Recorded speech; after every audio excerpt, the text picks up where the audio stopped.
우리가 전 시간에 그 끊임없는 우리의 신앙생활의 그 질문들 가운데 그 질문이 하나가 왜 하나님께서 선악과 인간이 전능하시고 전지하신 하나님께서 죄를 지을 줄도 알고 모든 걸 다 알고 하신 하나님 선악과를 만들어 놓고 그걸 따먹게 했느냐, 선악과를 만든 이유가 무엇인가, 이런 질문이 끊임없이 다 듣죠. 최소한 이제 우리들은 이런 질문 앞에 우리가 그냥 머리를 극적극적하고 그 질문 앞에 우리가 아무런 대답도 하지 못하고 물러서는 것이 아니라 분명한 대답을 할 수 있는 우리들이 되어져야 합니다. 전 시간에 우리가 그분의 질문 대답을 하면서 공부를 같이 했고요. 오늘은 왜 그까짓 것 열매 하나 따먹었다고 또 이런 질문을 합니다. 그 선악을 아는 지식의 나무의 열매, 그까지 나무의 열매 하나를 따먹었다고. 자, 이 질문도 우리가 굉장히 많이 듣죠. 그까짓 거 하나 따먹었다고. 뭐가 대수롭지 않게 그 열매 하나 따먹었는데, 예? 그렇게 그 하나님이 쪼잔하게 정말로 우리 인간의 죄로 물고 평생 그 죄 때문에 이런 고통받고 그렇게 죽어야 되는가? 그깟 하나 열매 때문에 이런 마음이 우리 마음속에 들고 뿐만 아니라 이런 질문들을 우리가 많이 받게 되어집니다. 그깟 열매 하나 때문에. 그런데 이것은 첫 번째 죄가 아닙니다. 자, 중요한 것은 선악을 알게 하는 나무 열매를 따먹는 것은 인류가 지은 첫 번째 죄가 아니라요. 그 행위에 앞서, 행위에 훨씬 앞서서 지은 죄가 있습니다. 이 행위에 앞서 지은 죄가 뭐냐면 딱 하나예요. 스스로 하나님이 되려고 하는 겁니다. 스스로 그까지 하나 열매를 따먹었다고 아니라 그 마음속에 하나님처럼 하나님같이 되려고 하는 거예요. 열매를 따먹은 것보다도 먼저 그의 마음속에 가장 중요한 뭐예요? 하나님처럼 되려고 하는 것.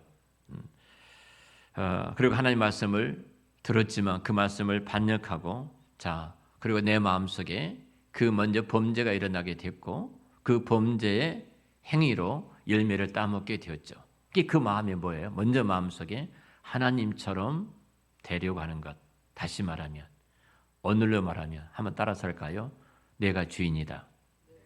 이 싸움입니다. 이 싸움.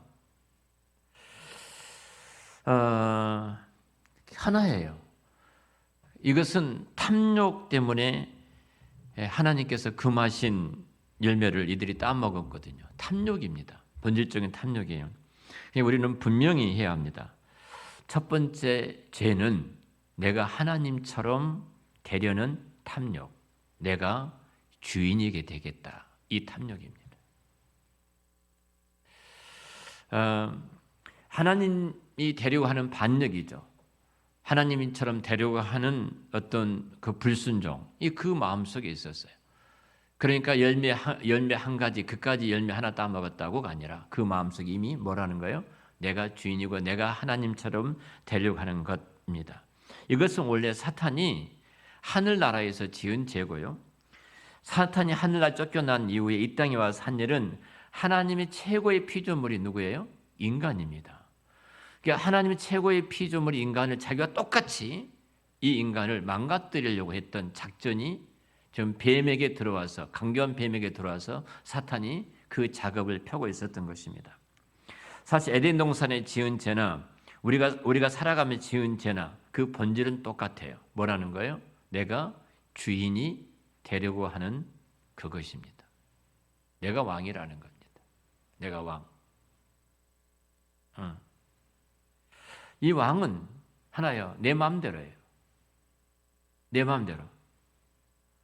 우리는 수 틀리면 말을 하죠. 수가 틀리면 내 마음이야. 내 마음이야. 죄의 본질은 하나님을 제쳐놓고 내가 하나님처럼 행세하는 거예요. 예를 들면 내 자식들이 자기 마음대로 살아가면 그 부모는 불행해지는 거예요. 그러죠. 남편이 자기 마음대로 살아가면 그 아내는 불행해요. 아내가 자기 마음대로 살아가면 그 남편과 그 가정은 불행한 것입니다. 모든 국민들이 자기 멋대로 살아간다면 이 나라는 무법천지의 가장 불행한 나라가 될 것입니다.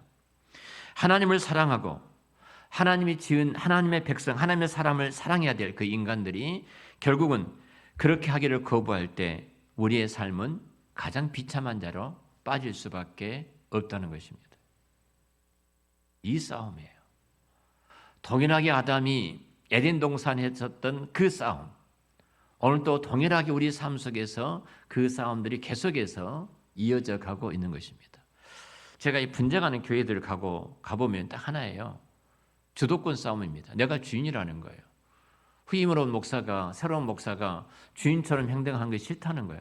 그래서 장로님들이 싸우는 거죠. 왜 당신이 주인이야? 우리가 주인이고 우리는 이 교회를 떠나지 않을 사람이, 목사는 언제 있다가 이 교회를 떠날 사람인데, 이 주도권의 싸움이에요.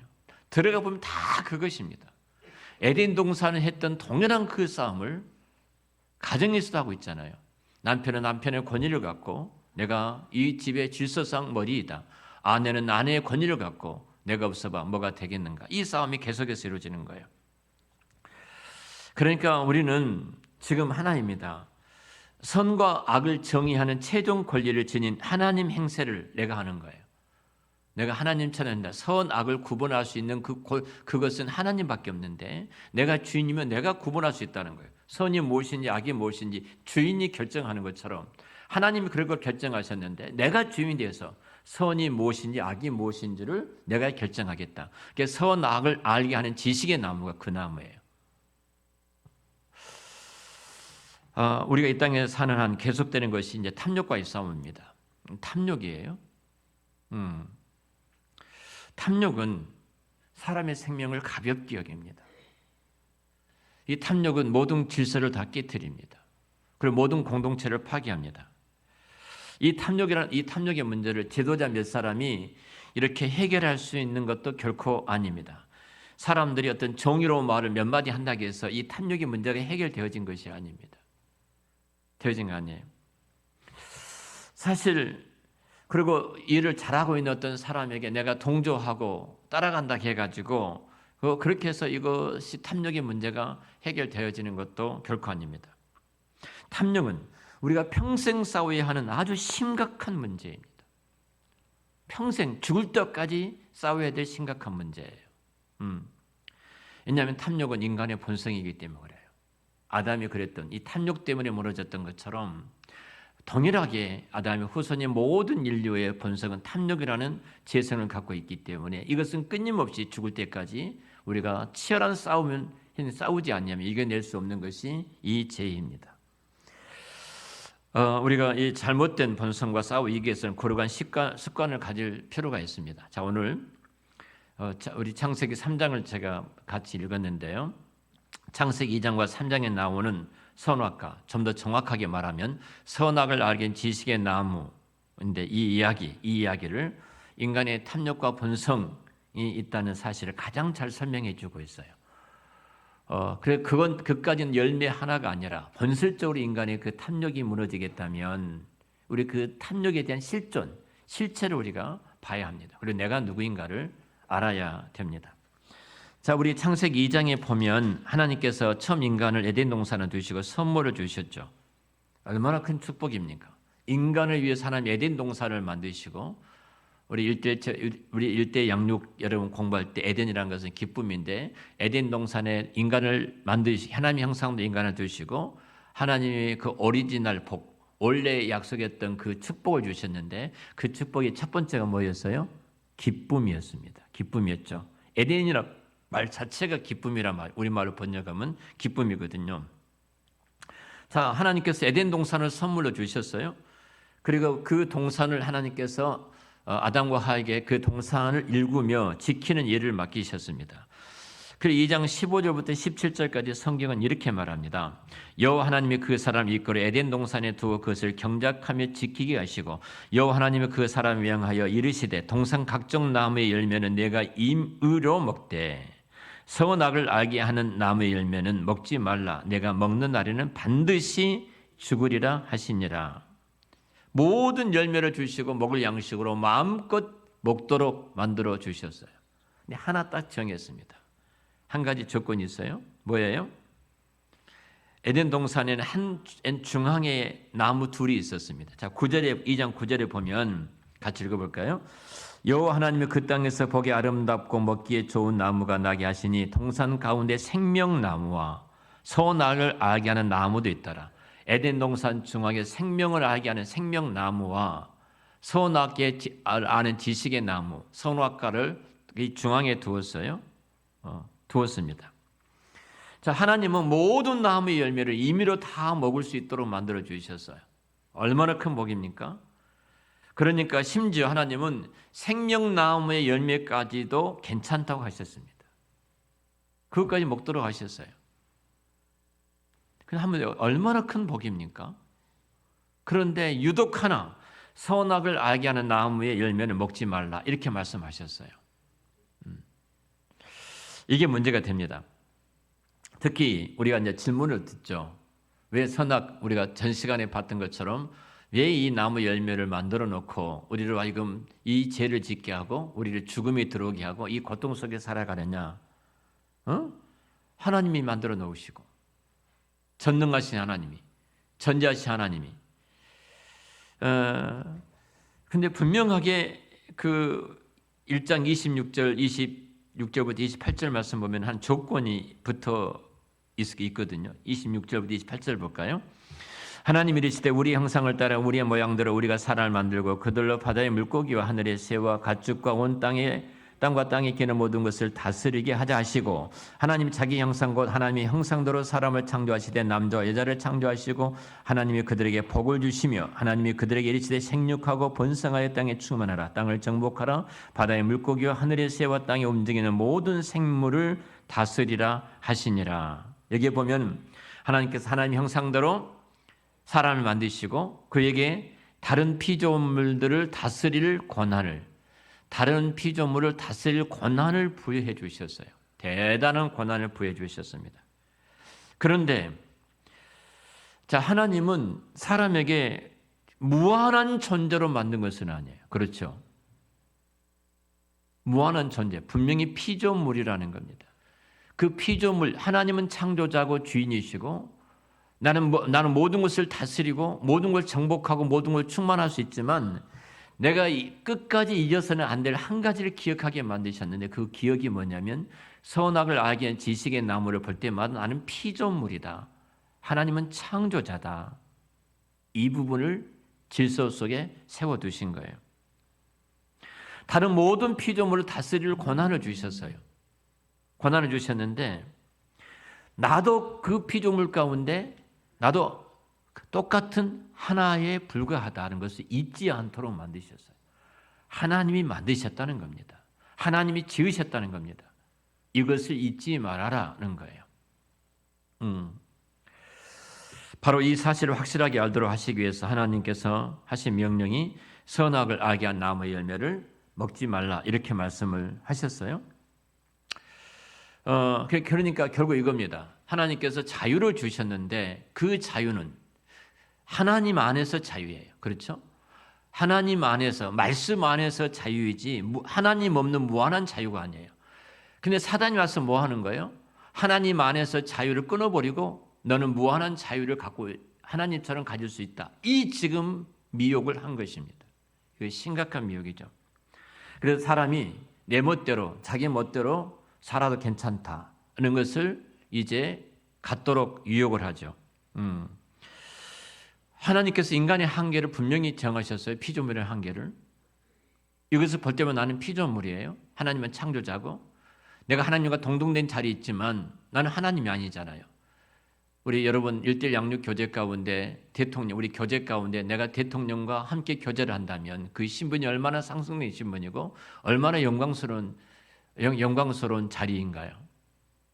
대통령한테 전화만 몇 번 받아도 사람들은 대단한 윤회관이라 해서 대단한 자리에 있지 않습니까? 그런데 나는 대통령이 아니에요. 내가 마음대로 할 수 있는 건 아니잖아요. 근데 우리 인간도 동일한 건 마찬가지예요. 하나님과 동등된 자리에서 그 자리에 교제를 하지만 이 선악과 열매를 볼 때마다 나는 하나님이 아니고 나는 창조자가 아니고 나는 피조물이다. 이것을 잊지 않고 그 질서 속에서 자유를 누리도록 하신 거예요. 자유라는 것은 그 테두리 안의 자유이지 테두리를 벗어난 것은 죽음이잖아요. 그러니까 이렇게 보면은 선악을 알게 하는 나무는 인간의 자유를 억압하는 것이 절대 아니에요. 오히려 하나님과 사람 사이에 있는 그 질서와 관련되어 있어 그 안에서 참된 자유, 그 안에 참된 행복이고 그 안에서 모든 것을 누릴 수 있는 복이지 그 벗어나는 순간 그건 죽음이거든요. 지금 그 부분을 말씀하고 있는 것입니다. 그러니까 인간이 피조물인 동시에 이 질서 속에 내가 있는 순간 우리는 항상 행복하고 항상 그 에덴의 기쁨을 누리는 복 있는 사람으로 우리가 복 있는 알려주는 표지판이 바로 선악과를 알게 하는 나무였어요. 이 표지판이에요. 이 테두리 안에서 행복하고 이 테두리 안에서 기쁨이 있고 이 테두리 안에서 생명이 있음을. 그런데 불행하도 처음 인간은 아담과 하와는 이 점에 실패하게 되죠. 사람은 아무리 뭔가를 잘 알고 있어도 이러죠. 누군가가 그거 정말이야? 그게 정말이야? 진짜 그래? 몇 분 계속 치고 들어가면요 헷갈리기 시작합니다. 헷갈리기 시작해요. 그렇죠.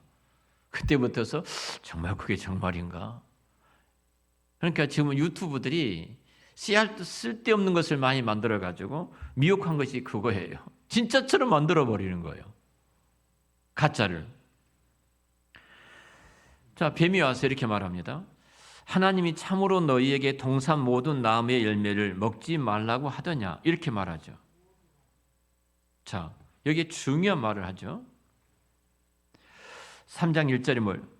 너희에게 동산 모든 나무의 열매를 먹지 말라고 하더냐? 기가 막히게 접근을 합니다. 넘어질 수밖에 없는 접근을 하죠. 자, 이 말을 하는데 여기는 중요한 것이 만지지 말란 말은 없죠. 그러죠?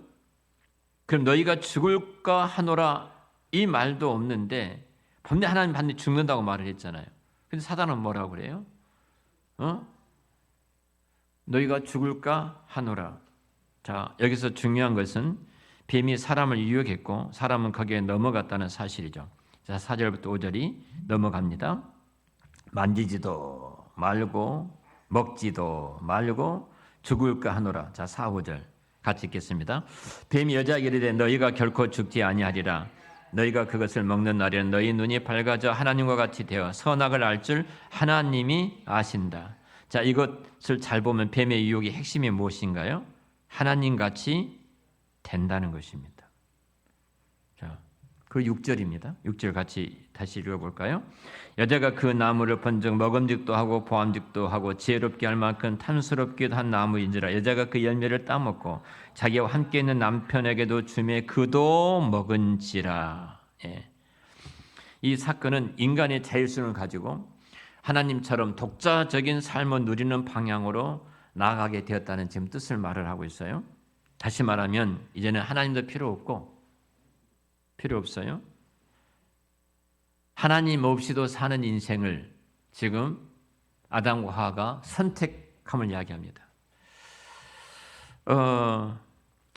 자, 한번 보죠. 이 선악을 알게 한 선악과 열매를 먹었더라도 저들이 창조주이신 하나님처럼 된다는 것은 절대로 불가능해요.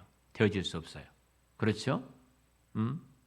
그런데도 불구하고 인간은 이처럼 불가능해 보이는 뱀의 유혹에 넘어가고 말았습니다. 하나님께서 금하신 선악과를 먹게 될 때 죽기는커녕 하나님처럼 되겠다고 하니까 슬그머니 탐욕이 생겨나는 거죠. 욕심이 생겨난 거예요. 탐욕이 그의 마음에 들어오죠. 욕심이 생기니까 신기하게도 가까이 다가갈수록 탐욕이 생기니까 가까이 가면 갈수록 예전에는 부담스럽고 예전에 어찌 보면 쳐다보는 것도 꺼려졌던 것이 굉장히 그 나무가 탐스럽게 보여지고요. 친근하게 느껴지기 시작합니다. 그래서 이렇게 말을 한 거예요. 보암직도 하고 먹음직도 하고 지혜롭게 할 만큼 탐스럽게 보여지게 됩니다. 땀 있기 전에 이미 그 탐욕이 그의 마음속에 들어왔고 이게 죄예요. 이 싸움은 계속해서 우리 안에서 이루어지고 있는 싸움입니다. 많은 사람들이 이제 하와가 먼저 따먹고 남편에게도 권해서 그것을 먹게 했다 이렇게 말을 하죠. 그러죠? 그래서 하와가 먼저 따먹고 남편한테 꼬드게 가지고 먹었더니 너무 좋아서 그 열매를 따먹도록 했다 이렇게 말을 하는데요. 그러니까 하와가 뱀의 유혹에 빠져서 먼저 넘어지고 그리고 이 하와의 말에 의해서 아담이 넘어졌다 이렇게 이야기를 하죠.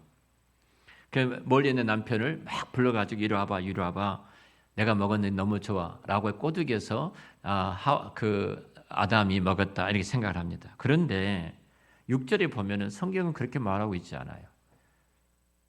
6절에 성경이 뭐라고 말하고 있어요? 이렇게 말합니다. 후반절에 자기와 함께 있는 남편에게도 주오래. 지금 어떻게 있다는 거예요? 같이 있었다는 겁니다. 같이 있었어요. 먼저 죄를 지은 것은 그 여자입니다. 그런데 남자도 똑같이 죄를 지은 공범이에요. 같이 그 자리에 있었습니다. 둘 다 똑같은 탐욕의 마음을 품고 있었다는 거예요. 자, 이 탐욕의 마음이 사도행전에 누가 등장하죠?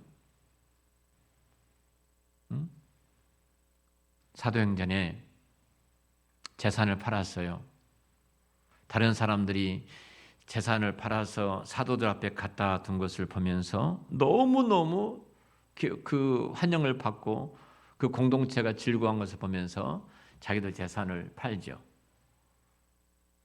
그리고 누구예요? 아나니아와 삽비라죠. 아나니아가 팔았어요. 근데 딱 일부러 숨겨놨어요. 어떤 탐욕이에요? 명예의 욕이에요. 사람들이 환호성을 보고 막 박수치는 걸 보면서 나도 그것을 받고 싶다. 그 욕심이 그 재산을 팔고 일부를 딱 숨겨놓고 그걸 꺼지고 내놓죠. 근데 그 아내도 그렇죠. 그 즉사에 죽지 않습니까? 만약 초기 기독교회가 그러지 않았다면 심각한 위기가 그 안에 있었을 것입니다. 둘 다 똑같은 마음이에요. 피조물 인간의 한계를 넘어서 나도 신처럼 되고 싶다. 하나님처럼 되고 싶다 하는 것이 결국 무너지는 것입니다. 이 탐욕입니다. 자, 이 탐욕은 딱 오늘 우리 시대로 말한다면 주제권에 대한 싸움이에요. 하나님이 주인인가? 내가 주인인가? 우리 가정의 주인이 하나님인가? 남편인가? 아내인가? 자식인가? 교회의 주인이 그리스도인가? 목사인가? 장로인가? 성도인가? 누구예요? 하나님이셔요. 우리 회사의 왕과 주인이 하나님이신가? 내가 주인인가? 이 주대심에 대한 싸움입니다. 자, 이들이 하나님 명령을 어기고 선악을 알게 한 나무 열매를 따먹었다는 것이 지금 무엇을 우리에게 말하냐면요. 이게 핵심입니다. 그것은 피조물에 불과한 인간이 그 하나님께서 내게 내렸던 그 명령, 하나님의 말씀, 그 말씀을 무시하고 자기 스스로 하나님처럼 되려고 하는 욕심에 가졌던 탐욕이 결국은 이 죄를 범해서 죽음이 들어올 수밖에 없었던 거예요. 자, 그러니까 그까지 열매 하나 따먹었다고 그렇게 생각해서는 안 돼요. 그러죠? 그까지 열매 하나가 아닙니다. 그 마음속에 이미 탐욕이라는 무서운 죄가 들어왔어요. 우리도 항상 그 싸움을 합니다. 자, 하나님이 기뻐하시는 어떤 일이 있습니다. 근데 그것이 때로 내 시간이 들여야 되고 내 재능이 들여야 되고 내 일생이 들여야 되고 혹은 내 물질이 들어가야 되고 내 삶의 많은 부분이 손해볼 일들이 그 앞에 있습니다. 근데 하나님의 주인이시라면 당연히 그 주인된 분께서 이 모든 것을 주셨기 때문에 나는 순종을 해야 됩니다. 순종을 해야 돼요. 그런데 그 하나님의 주인 되심을 거부하고 내가 이 일을 임의대로 할 수 있다고 하는 순간 바로 내 자신이 주인이 되어지는 거예요. 이 싸움이 이루어지는 거예요. 우리가 예수 그리스도를 나의 구주와 주님으로 삼는다면 결국 우리는 가장 그 안에서 참된 자유를 누립니다. 그리스도 안에 들어오고 그리스도 안에 내가 있다면 어떤 상황과 환경 속도 자유로워요. 그러니까 그것 때문에 우리가 염려하지 않게 됩니다. 바로 이 점이 핵심입니다. 다시 말하면 첫 인간은 창조주이신 하나님과 피조물인 자기들 사이에 마땅히 있어야 될 관계, 명령과 이 복종의 질서를 깨트림으로써 스스로 모든 일의 주인이 되겠다. 모든 일의 주인이 되겠다. 이것이 아담과 하와가 범죄했던 범죄고, 이 탐욕은 오늘 동일하게 우리 안에도 내려온 탐욕의 무서운 죄입니다. 이런 면을 본다면 다시 한번 우리 자신들이 어떤 자리에 있는가, 그까지 것 하나가 아니라 그 마음속에서 무서운 탐욕, 이 탐욕은 제가 서론에서 말씀을 드렸던 것처럼 우리가 주님 품에 가는 그 순간까지 끊임없이 사단이 가지고 와서 우리를 미혹하는 내용들입니다. 그래서 우리가 오늘 목사님, 우리 몇 목사님 점심을 같이 먹었습니다. 그리고 식사를 하고 나서 우리 한빛 그 청소년 그 센터에 가서 차를 마시면서 목사님 같이 이야기를 나누는 시간을 가졌어요. 어느 목사님이 이제 합병에 대한 문제를 이야기를 나누었습니다. 왜 합병한 교회들이 이렇게 다 또 깨지고 또 상처 있고 교회가 어려워지는가 이야기를 쭉 하시면서 그 이유가 무엇일까 궁금한 점들을 좀 나누었어요. 그때 제가 딱 한마디 말했습니다. 그건 탐욕이다. 목사도 탐욕이고 이쪽 교회도 탐욕이, 이쪽 교회도 탐욕이다. 결국 이 교회의 주인이 그리스도의 심을 고백하고 그리스도 앞에 모두가 무릎을 꿇었다면 절대로 그런 자리에 가지 않는다. 그 주도권 싸움이라는 것이 뭐냐? 주도권 싸움 자체가 내가 이 교회의 주인이라는 거다. 그리스도가 주인이 아니라. 이것이 모든 것을 무너지게 하는 것이다. 결국 가정이 왜 불행해요? 주도권 싸움이에요. 결국은 그 모든 것을 내놓고 그리스도가 주인 되신 앞에 내가 무릎을 꿇을 때, 그리고 주 되심 앞에 내가 인정을 할 때 거기에 참된 자유가 있고 행복이 있어요. 내 마음대로 안 되어져도, 내 뜻대로 안 되어져도, 내가 손해본 것 같아도 그리스도에 주시는 참된 기쁨과 평안이 우리 안에 있고 그리스도에 주시는 참된 우리가 왕권, 진짜 왕됨을 그 안에서 누릴 수가 있어요. 그래서 다시 한번 우리가 피조물의 우리 한계를 생각하고 철저하게 그리스도의 주되심을 인정하고 그 믿음 위에 서심으로써 여러분과 제가 이 어두운 시대에 참된 그리스도의 빛을 드러내는 하나님의 총대 되시기를 축원합니다. 다음 주에 좀 그리스도의 주되심에 대한 말씀을 이 본문을 가지고 좀 더 나누도록 하겠습니다. 우리 함께 기도하겠습니다. 하나님 아버지, 열매 하나 그것까지 따먹었다고 이런 수많은 질문을 듣고 또 우리 안에도 그런 질문들을 가지고 있습니다.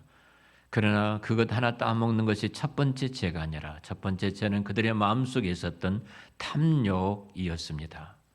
하나님처럼 되려고 내가 주인이 되겠다는 탐욕이었습니다. 아버지 하나님, 우리 안에도 끊임없이 이 탐욕이 있음을 고백합니다. 예수 그리스도가 왕과 주인이신데 그 주제권 앞에 무릎을 꿇지 못하고 내가 주인이 된 것처럼 살아왔던 모든 죄들을 회개합니다. 가정에서도 이 주도권 싸움이요, 직장과 일터와 국가에서 주도권 싸움을 하고 있습니다. 하물며 특별하게 거룩하신 성전이라고 하는 교회 안에서도 이 주도권 싸움이 우리 안에 일어나고 섭섭한 마음들이 들었다면 그런 죄들을 용서하여 주시옵소서. 모든 성도와 모든 주의 백성들이 왕 대신 우리 주인 되신 하나님 앞에 무릎 꿇고 내가 피조물을 인정하고 그 주제권 앞에 손을 들므로 그 안에서 참된 기쁨과 만족을 누리는 교회와 성도가 되도록 축복하여 주시옵소서. 예수님의 이름으로 기도드렸습니다. 아멘.